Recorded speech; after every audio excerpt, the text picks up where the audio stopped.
Momentálne vydávam druhú knihu, tak som sa rozhodla vám prečítať jej obsah, moje myšlienky, science fiction myšlienky.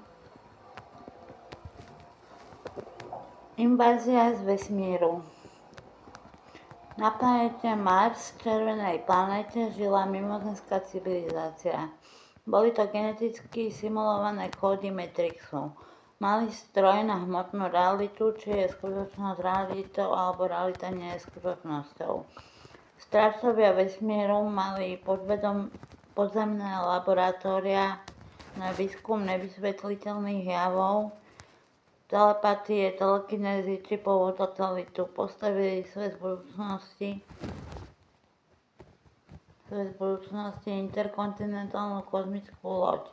Zatiaľ v zóne 51 vojenskej základni vypustili vírus na vymazanie všetkých zmyslov. Iluminati rokovali o vedeckých témach. Jeden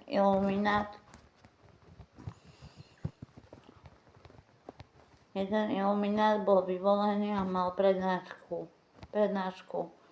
Čierna diera je oknom časopriestoru, dá sa cez ňu cestovať v čase. Otvorili sme druhej dimenzie sféry, sú to podvedomé čierne diery. Zasiahol si ma ako veľký trest s galaxiou vesmírnych ciest. Preto radšej duše oslapnem, ako by som tmáhala blúdiť s otvorenými očami. Na moje imaginárne druhé ja z minulého života spoločne s mojou reálnou podobou sa stratíme hlbina duše.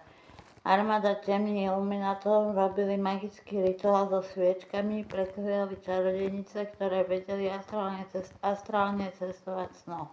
Ovládali svoje sny. Len jeden sen bol vzácny, tretia zlatá ríša. Impérium absolútna dokonalý svet. Nebola to imaginárna myšlienka, ale prísne strážená vízia, o ktorú všetci bojovali.